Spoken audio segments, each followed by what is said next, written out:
Hello, my name is Brant Hunt, and my channel is Discerning What is True. I'm actually sharing this actually on YouTube with my channel and also Odyssey.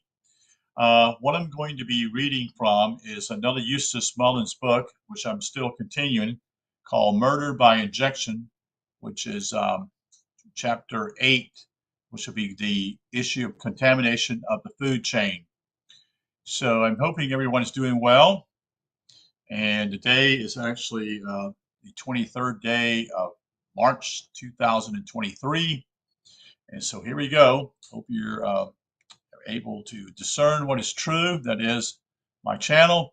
If you have eyes to hear, eyes to see and ears to hear. The Contamination of the Food Supply by Eustace Mullins. The National Academy of Sciences recently estimated that 15% of the American people are presently afflicted with allergies to one or more chemical products. The study points out that we are exposed to more toxic chemicals while inside our homes than when we go out. I guess this is also, you have to understand, this is before they started spraying chemtrails. I don't think there were chemtrails until probably the early 90s, as well as I recollect in my thinking in the past, which is over 30 years ago. The chemicals which are found in every home includes benzene, which causes leukemia, the common moth spray, and mothballs containing para-digitylrobenzene, whose use forms an invisible but damaging gas in some 30 million American homes. Lindane, a common pesticide, that is, chloridane, used for termite control. Chloridane has been much in the news lately because of some families who became deadly ill after their homes had been treated by professional termite exterminators. One couple had to move out and totally abandon their home after inspectors informed them there was no way it could be sufficiently cleansed of the chloridane residue to be habitable. Chloroform compounds are much more common in homes than popular realize. The EPA has found that chloroform levels inside the homes was 5 times greater than outside.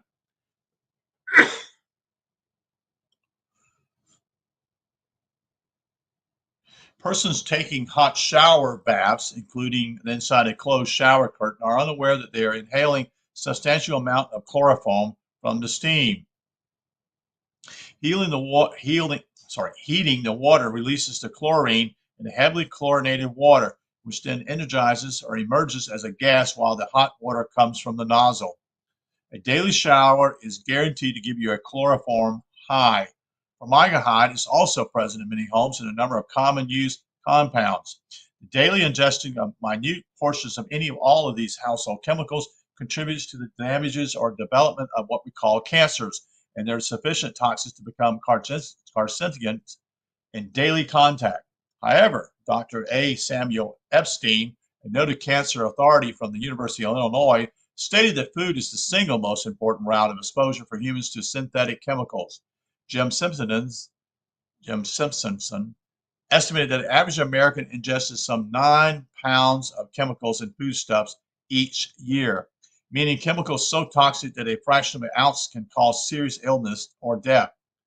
These chemicals are put into our food chain as additives, preservatives, dyes, bleaches, emulsifiers, antioxidants, flavors, buffers, noxious sprays, acidifiers, alkalizers, deodorants, moisturizers, anti-caking and anti-forming agents, conditioners, curers, hydrolyzers, hydrogenators, drying agents, gases, extenders, thickeners, sweeteners, mature fortifiers, and other agents. Most Americans are unaware that of the more than 5,000 chemical additives in the food which they eat every day. About 1/3 are known to be harmless. Another third are described by the FDA as GRAS, G-R-A-S, and an acronym for generally recognized as safe. And the other third, almost 2,000 chemicals are being used in large amounts, even though they have never been adequately tested for possible harmful results. An effort was made to control the use of these chemicals by Representative James J. Delaney of New York in 1958. He introduced the Delaney Clause, which was enacted in law. It stated that any food additive is found to induce cancer when ingested by man or animal is to be designated unsafe and cannot be used. The Delaney Committee, which conducted hearings from 1950 to 1952, listed 704 chemical additives, which only 428 were known to be safe. The other 276, which continued to be used without any proof that they were safe, meant that the food processors were playing Russian roulette with the American consumer. Even so, it was another 6 years before the Delaney Amendment became law, requiring testing of these additives. In the ensuing years, some of these chemicals have been dropped in favor of other substances, while others continue to be used without any positive test to indicate whether they are safe or unsafe. For more than 50 years, food coloring has been made from such poisonous substances as lead, chromium, and arsenic. In any case, the crux of the Delaney Amendment called for the testing of food additives to find whether they cause cancer in man or animal. The catch is that most additives are only tested for toxicity, not for the possibility to cause cancer. Are you aware of that? Next, coumarin, which was a key ingredient of imitation vanilla flavoring, has been in continuous use for 75 years before it was found to produce serious liver damage in laboratory animals. An artificial sweetener agent, Dulcin, D-U-L-C-I-N, was used as a sugar substitute for 50 years before it was found to produce cancers in test animals. Butter yellow was found to cause cancer of the liver. That is, AB and OB yellow. Mineral oil, the famous Rockefeller cancer cure of the mid-1800s, which was now used in many salad dressings, was found to prevent the absorption by the body of vitamins and other nutritional needs. The 1938 Food and Drug Cosmetic Act certified 19 dyes for use in foods. Since then, 3 have been decertified, leaving 16 for use in foods. The label certified simply means that it is pure. It offers no clue as to possible effects on the human system. Dr. Arthur A. Nelson reported that FDA tests in 1957 reported that 10 of the 13 certified dyes then in use had produced cancers when injected under the skin of rats. Science writer Earl Ubel estimates that humans would get twice as much of these dyes by mouth as the rats had injected under their skin. The oil-soluble colors were so poisonous that the rats died before the scientists could see whether any cancer had developed. 9 of the dyes commonly used in foods in the United States are as follows. Orange number 1, used in fish pastes, carbonated beverages, jellies, puddings, and many other foods, now decertified. Orange number 2, cheese, margarine, candies, exterior of orange fruit, now decertified. Yellow number 1, confectionery, spaghetti and other pastas, baking goods, and beverages.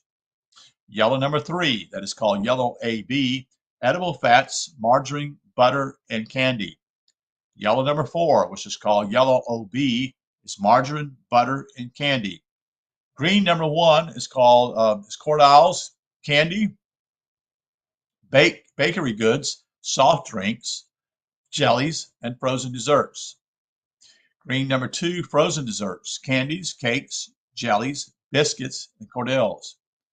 Green number 3, bakery products such as candies, jellies, and desserts. Blue number 1, frozen desserts, jellies, pudding, ice cream, candies, cake, and icing. Yellow AB and yellow OB, which are known cancer hazards, has been widely used to color margarine and butter. They are made from a dangerous chemical called beta-naphthylamine. It is notable because it has low toxicity, that is not poisonous as in effect, but is one of the most carcinogenic substances known. Orange number 2, which has been used heavily in the United States, the food industry using thousands of pounds of orange number 2 annually, was finally discontinued in 1956 when it was found to induce intestinal pops and cancer in test animals. White bread, which has long been known to cause brain seizures in dogs because of the loss of critical nutritional ingredients in processing the beautiful white flour, has in recent years been enriched with a wide variety of vitamins and nutrients.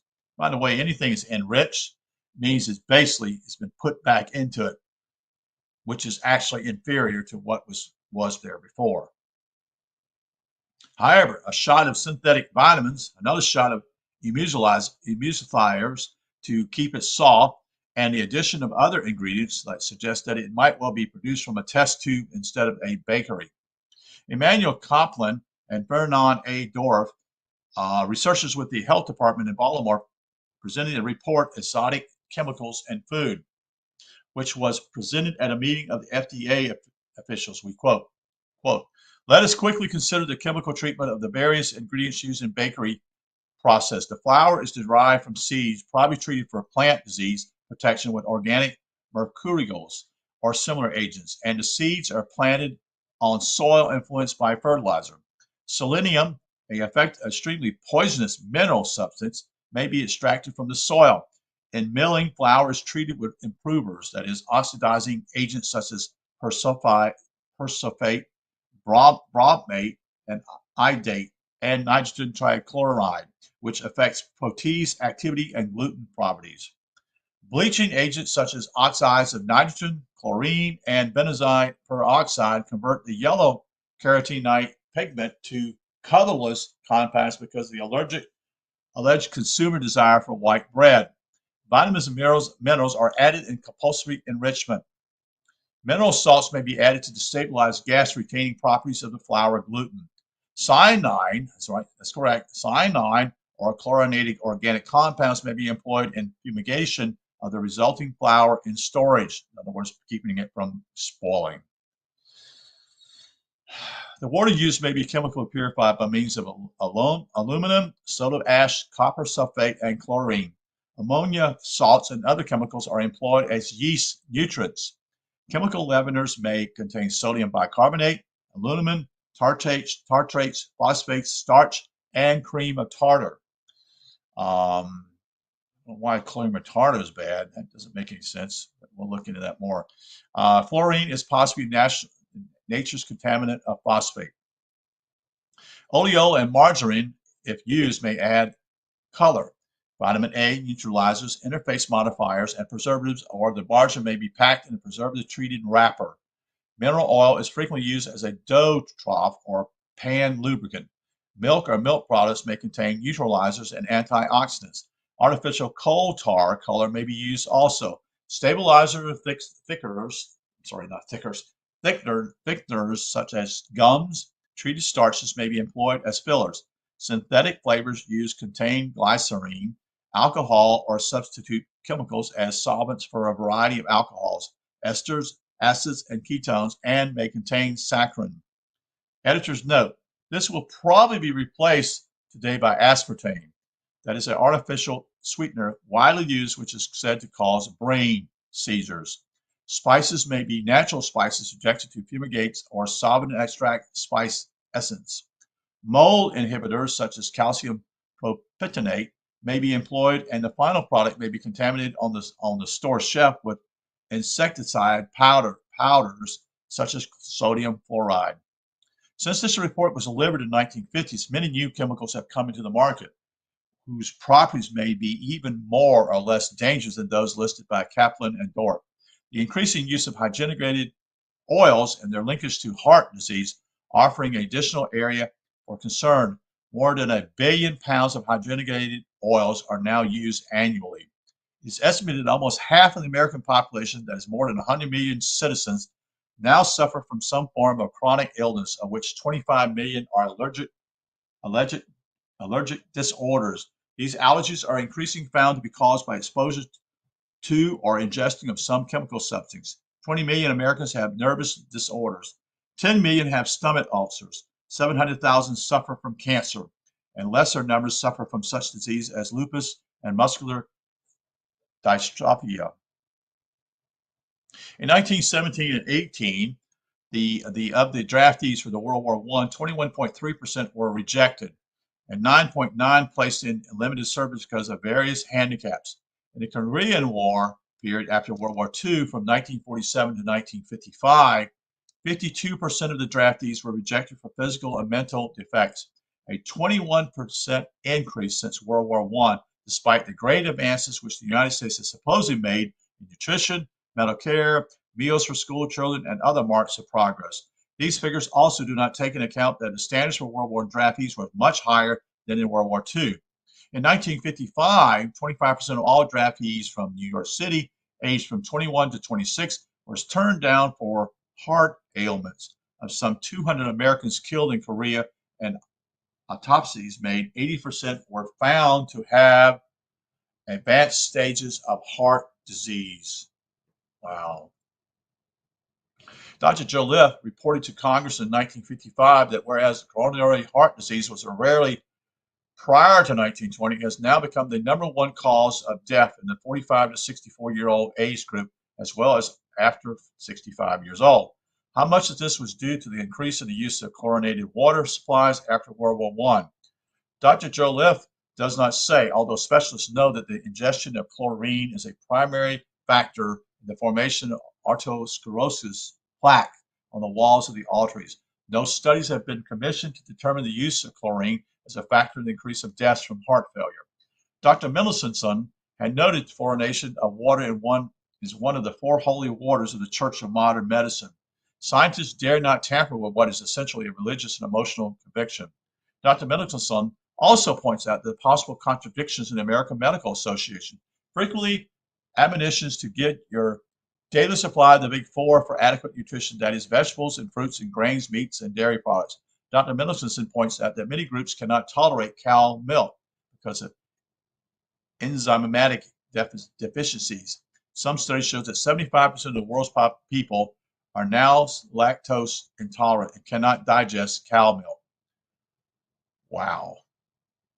One of the post-World War II epidemics was the worldwide reaction to the extensive use of DDT, even though DDT had come into being as a supposedly guardian against epidemics during the war.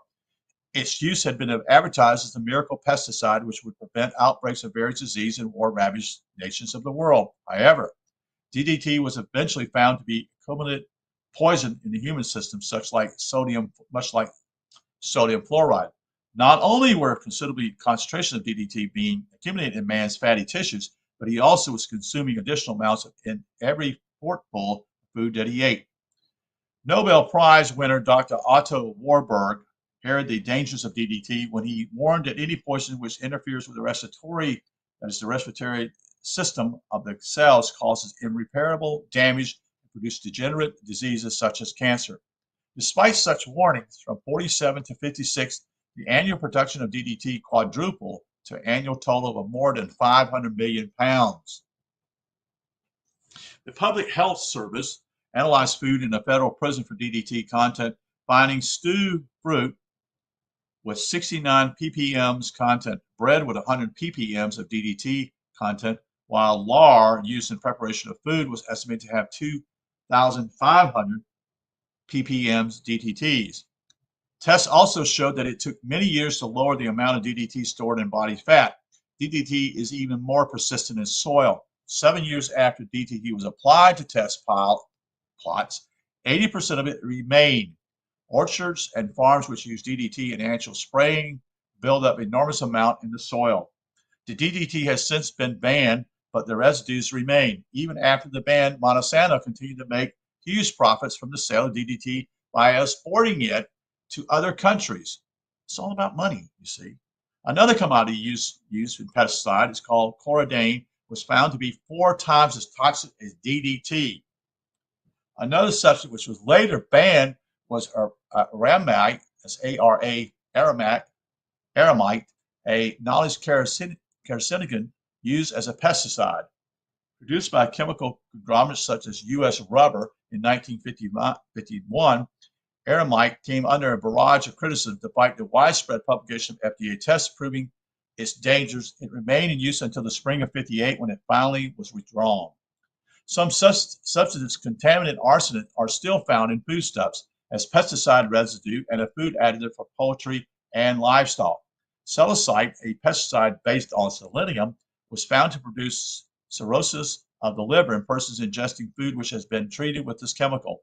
After 200 children became ill from eating dye popcorn at a Christmas party, the FDA announced decertification of the 3 dyes involved, which were red number 32, orange 1, and 2.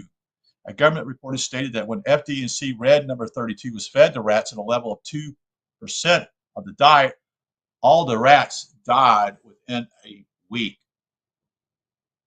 And at 1% level, death occurred within 12 days. At 0.5%, most of the rats died within 26 days. And at 0.25%, approximately half of the rats died within 3 months. All the rats showed marked growth retardation and anemia. Autopsies revealed moderate to marked liver damage. Similar but less severe results were attained with rats on a diet containing 0.1% of FDA food food, drug, and color, red, number 32. Dogs taking 100 milligrams per kilogram of body weight, they showed moderate weight loss. A single dose gave diarrhea in the majority of the dogs tested.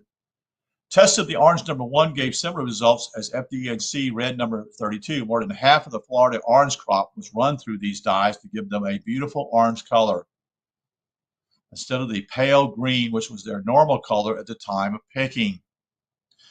See what I'm talking about? Canned and frozen orange juice often contains large amount of these dyes because packers brought packing house rejects, which were deemed unsuitable for grocery store marketing.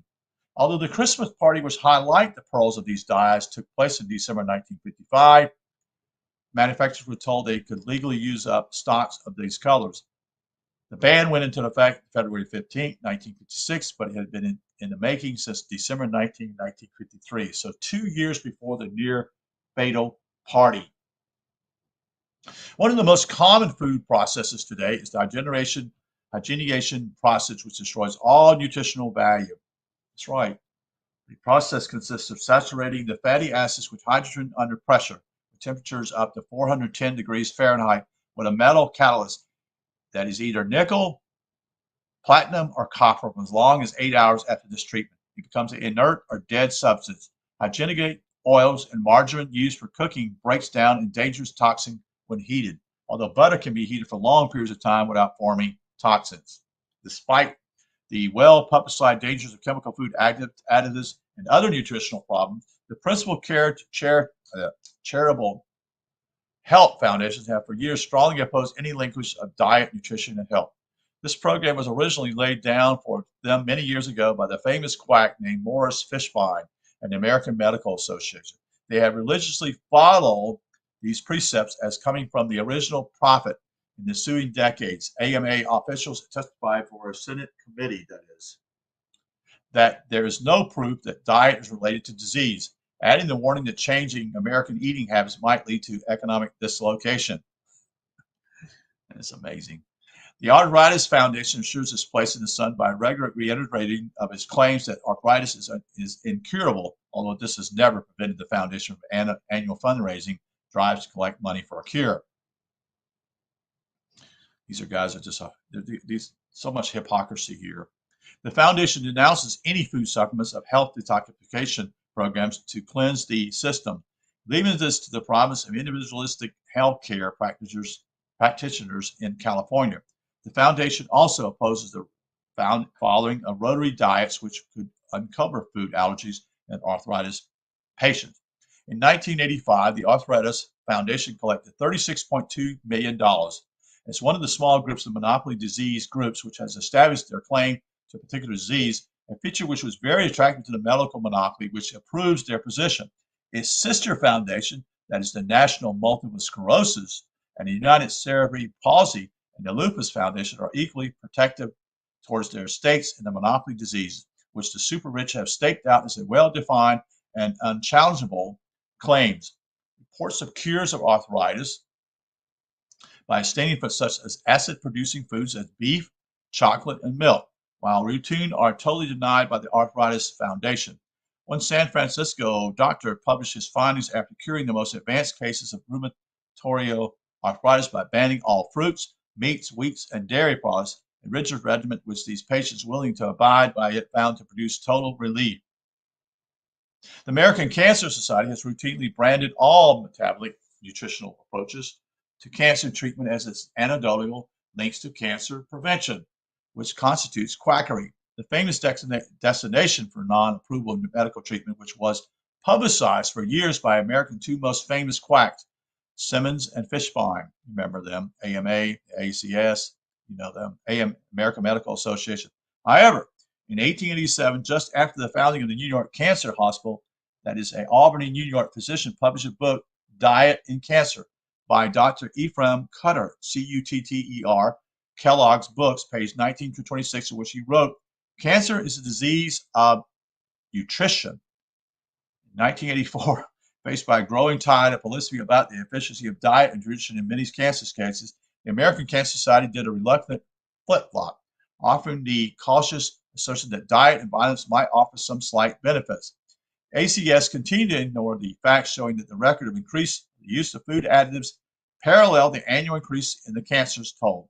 From 1940 to 1977, the American intake of food coloring and additives increased tenfold, while the per capita consumption of fruits and vegetables declined. Later studies have shown an inverse association between daily intake of green or yellow vegetables and the mortality rate from cancer. Study of victims of prostate cancer, now epidemic among American men, showing a high intake of fats, milk, meat, and coffee. It was recommended that baked goods should be avoided, whether because of additives or the danger of aluminum compounds was not stated. There has also been a fivefold increase in the intake of fried foods in the United States, most of which have come through the fast food outlets, you know, French fries. The use of fats in these outlets with little supervision and inadequate trained personnel means that deep frying fats are reused over long periods of time. Indeed, these reused fats have been proved to be mutagenic in laboratory tests and are listed as potential carcinogens by researchers. The Washington Post on January 23, 1988, noted that of 60,000 chemicals now in general use, of 60,000, folks, 60,000, only 2% have been tested for toxicity.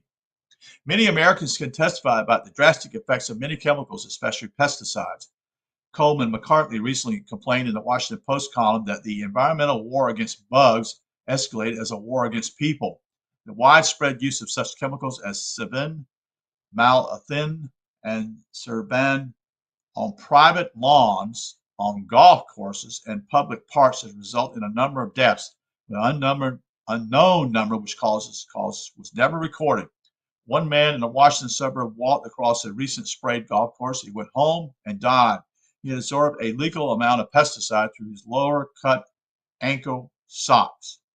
A cardiovascular surgeon who had treated 17,000 patients in the last 12 years at the Environmental Health Center in Dallas estimates that between 10 and 20% of the American population is being seriously harmed by chemicals.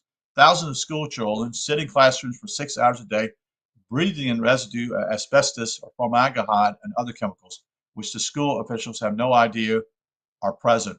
Well, that's been pretty much dealt with, as far as I know, the best asbestos has. One physician graphically recorded her illness in the New Yorker magazine, January 4th, 1988. She was suffering from a tightness in the chest, wheezing, gastrointestinal problems, anorexia, nausea, vomiting, and cramps, as well as weight loss, fatigue, and general twitching. She sought aid from another physician who was puzzled by these symptoms. She finally looked in a medical book and found all of her symptoms listed together as a result of exposure to organic phosphate pesticides. She had a weekend cottage in which her exterminator had used organophosphates to kill an invasion of small ants. On subsequent weekends, she had been sitting in the fumigation chamber whenever she went into her cottage. The exterminator had used Dersham, a organic phosphate, and Ficom, a metacarbonate. After finding out what her problem was, she was able to counter them with a recommended treatment, oral atropine, but she found that her system had now become sensitized to these pesticides. If she went into any area which they had been used, all of her symptoms returned. This physician wildly pointed out that it is routine for physicians to diagnose her symptoms as psychosomatic, yes, or even as mental illness. Yes, they got to come with that, don't they? They taught this stuff. They never even open up a book, folks, a lot of times with this stuff. Because she was a physician herself, the doctor she had consulted had not turned her away with this standard response, which given with a prescription of liberal amounts of Valium or Labrium. The list of poisons encountered in everyday life is a long one. For years, people died suddenly from inhaling the fumes of a common cleaning agent, carbon tetrachloride, but it took years before it was finally withdrawn from general sale. Recent reports found that 35% of all chickens in grocery store meat boxes contain significant amount of salmonella, a notorious cause of gastric illness and death. 12 million pounds of cyclamats a year are now used in foodstuffs. This is mostly produced by Abbott Laboratories. A University of Wisconsin study in 1966 recommended that cyclamats be removed from all foodstuffs. It was found that the ingestion of cyclamats affected the eye reaction to light. Cyclamats were also found to cause excess loss of potassium if a person was using one of the very common thiazide drugs for high blood pressure, as millions of Americans do. It was also found that cyclamats interfere with the action of diabetic drugs, although the purpose of the widespread use was advertised to be a solution to the problem of diabetes, who would thereby consume less sugar. It also shows indication of causing bladder cancer. In Midland, Michigan, that is, Dow Chemicals had to shut down its 2, 4, and 5T plants because the workers were suffering from chloroacne, a skin disease which there is no known method of treatment. For years, oranges had been gussed up for public sale by coating them with biafine, the chemical which is used in the embalming process in mortuaries. One of the world's most widely consumed foodstuffs is pasta, the Italian word for paste. In fact, pasta or spaghetti is ground wheat which is mixed with water to form a paste. In libraries, it is known as library paste. Millions of people eat this congealed paste every day. Macaroni, another common food, is dehydrated concentrated starch. Milk is the most mucus-forming part of the average American diet. Drinking milk causes the system to become clogged, resulting in colds, which often develop in flus, asthma, or pneumonia. Some 75% of the world, like you said earlier, population is unable to digest cow milk, a fact which has never discouraged a single dairy company from advertising on television that milk is good for you. Soft drinks contain a large amount of chemical citric acid, which acts to increase the acidity level of the entire body. The results are frequently manifested as mouth cankers and duodenal ulcers. Caramel, also widely used, is prepared from ammonia. Ingestion causes mental disorders in children. Cola drinks from a derivation of cocaine increase heart action, cause irritability of the nerves, and resultant insomnia. It can also cause paralysis of the heart. Beer contains gypsum, which is better known as plaster of Paris. Hops in beer causes a hypnotic effect and can cause delirium tremors. The only case of delirium tremors ever observed by the present writer occurred in a soldier who drank nothing stronger than a beer. This puzzled me at the time because I had always heard that delirium tremor was found only in those who ingested large quantity of a hard liquor. Widely used food additives, colors, and seasoning include cochineal, used to produce a bright red color, is made from the bodies of dry lice. You hear that? Dry lice. Food colors have been the subject of warnings for many years. Author Kellen, in 1933, published findings that the widely used color violet 1 and citrus red 2, used for coloring oranges, were definitely carcinogen. A few years ago, a number of healthcare products featuring hexchloroquine, a highly recommended antiseptic substance, were hastily withdrawn from the market. It was found that the Physohex, a product that used daily in every hospital in the United States, had caused death when rubbed on the skin of babies. Physohex was also featured in feminine hygiene sprays, Dial soap, shampoos, and toothpastes, and many feminine cosmetics, all of which these products contain dangerous concentrations of hexachloroquine. Not only was it manufactured from the same chemical as Dial deadly weed killers, 2, 4, and 5T, and 2, 4D, it's also closely related to the deadly dioxin, which has been much in the news. It was only after many years of healthcare use that products containing hexchloroquine were found to produce dangerous reactions in babies washed or rubbed with any products containing it, although the relationship with the deadly dioxin was only made public much later. Even with this revelation, it requires a 10-year struggle to get the highly profitable hexachlorophene products off the market. The common use food colors, amaranth, red, Bordeaux, brown, orange, yellow, procream, scarlet, all are derived from compounding nitrogen and benzene, a distiller of coal, which is also a common use motor fuel. Manufacturers dye their beverages with naphthol, that is yellow, Guyana green, which is derived from the reaction of chloroform or benzene and aluminum chloride to produce a dark green, or tartrazine yellow is manufactured by producing a reaction of acetophenone, a diazomethane, to produce a poisonous chemical which is then used in coloring food. Dr. Samuel West explained the death from shock, which often occurs just after an accident or an operation, results from trapped blood proteins, which attracts acetylsodium and causes the death of the body, beginning at the cell level. Recommendations for better nutrition include eating starches with fats or green vegetables and eating fruits alone and seasoning with herbs. The effect of herbs is that they work electrically on the system, meaning that they work quickly and that they cause miraculous changes. The admonitions to drink cow milk forbear from explaining that cow milk is a substance far removed in nature from humans' mother milk. It contains 300% more casein because it is designed by nature for a calf, which can increase its gross weight from 1 to 2,000 pounds in 6 to 8 weeks. No human grows at such a fast rate, folks.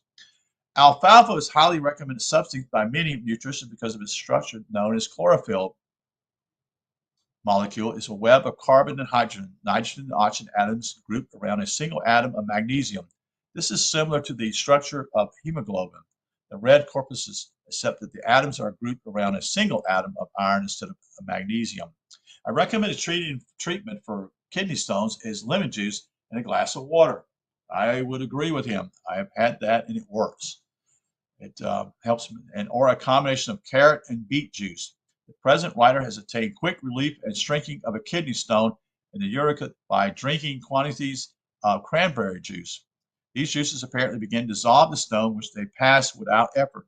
The stone is usually oxide, an accumulation of minerals or oxides which forms a hard stone.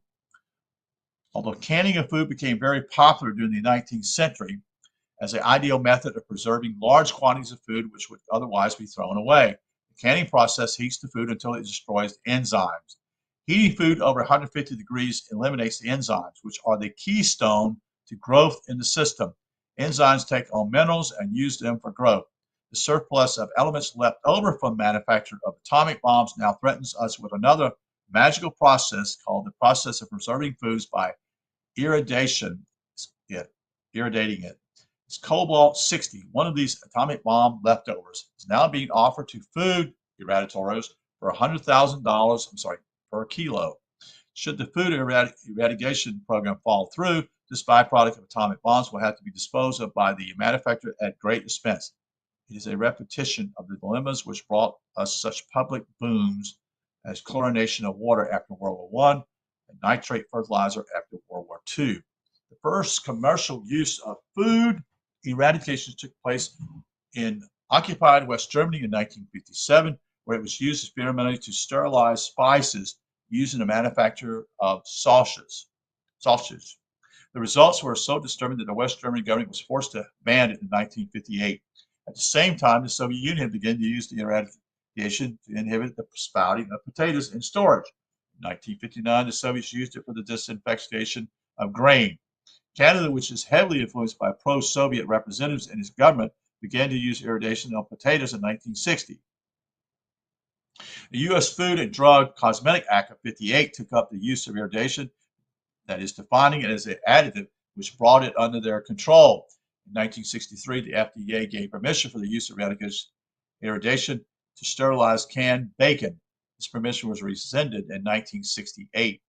In 1968, the Rockefeller monopoly moved to back the food eradication process on a national level. The Coalition for Food Eradication was formed by some of the nation's biggest food companies: Alpo, Beatrix, Campbell Soup, Del Monte, Gaines Food, General Foods, Hormel, Heinz, Hershey, Gerber, Mars, Stouffer, and Welch Joined them in the coalition were the chemical companies named as W.R. Grace, DuPont, and Rockwell International. The coalition began the tried and true technique of staging well-planned and expensive conferences at prominent universities, at which only the advocates for their plan would be heard. One of these conferences backfired. The planned irradiation conference at Johns Hopkins University Center for Radiation Education and Research was scheduled in August of 1987. Prospective attendants were disturbed to find that the list of scheduled speakers were heavily stacked in favor of food irradiation. The 20 listed speakers, 19 were known proponents of irradiation. The sole critic of food irradiation, Representative Douglas Bosco of California, pulled out when he realized he was being set up. It would be publicized that although critics of food irradiation had been given a place at the conference, the collusion would be totally in favor of irradiation. The scheduled advocates of food irradiation include Dr. Eric Brian Josephson of MIT, Dr. Ronald E. Engel, the Deputy Administrator of the U.S. Department of Agriculture, which had approved the irradiation of the pork, George Gilling, Director of Somatics, the nation's largest irradiation firm, Dennis Hellman, Executive Vice President of National Food Processors, which planned a Sicilian irrigator with the Department of Agriculture in California, Dr. James H. Moyd, M.A.Y., professor at the University of Hawaii, proposed a cesium irradiated jointly with the Department of Agriculture in Hawaii. Johns Hopkins University was a willing participant in this staged conference because in 1986 it had received $317 million in defense funds. Johns Hopkins University is the second largest defense contractor after MIT. Dr. Petrosky of MIT was one of the earliest advocates of food irradiation. The United States Army has spent some $50 million on food irradiation since the 1950s. Most of the results have been flawed. The state of Maine had outlawed the sale of irradiation food. Milwaukee forbade the building of an irradiation plant. Public opposition also forced radiation technology to abandon a plant in Elizabeth, New Jersey. In 1987, the European Parliament voted against irradiation in the European community on precautionary grounds. The Canadian Parliament then decided against using irradiation for wheat. Meanwhile, Abbott Laboratories and Baxter Travenoid, leading pharmaceutical manufacturers, have licensed gamma irradiation facilities to Dow, Corning, General Electric, General Foods, IBM, IRT Corporation, Merck, RCA, and Rockwell International. After the Canadian Parliament recommended against using irradiation for wheat, Honorable Jack Epp, the Canadian Minister of Health and Welfare, announced that irradiation of the food supply would be permitted. This announcement, which Epp made on September 10, 1987, astounded many Canadians. It came after the recommendation against it of the Canadian Parliament, as well as after the condemnation of food irradiation by the London Food Commission in England. Here again, the desperation of the chemical trust leads to imperil the health of a nation. There are many available records of tests indicating the dangers of irradiated foods. Consumption of irradiated rice has been linked with the development of pituitary, thyroid, heart, and lung disturbances, and with the development of tumors.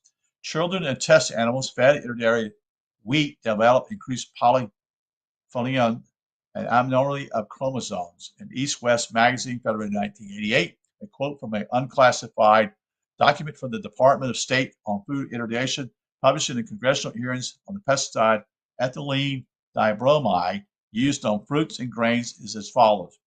The administration and Congress are interested in promoting the use of U.S. exclusive technology using cesium, cesium-137 isotope for the benefit of man. U.S. nuclear waste processing currently producing the cesium isotope, which is Department of Energy, would like to be used for the beneficial purposes. Promulgation of cesium technology would benefit U.S. private sector activities and minimize U.S. nuclear waste disposal problems. I cannot believe that. That is an enormous bad product. Anyway, that is my conclusion for this particular chapter, chapter 8. So we made it through this particular deal, and we're going to have to get ready and go to bed here. So I appreciate you all being here, and I hope that in the future you will continue to listen to what I'm sharing with you. Again, this is Murder by Injection by Eustace Mullins, chapter 8.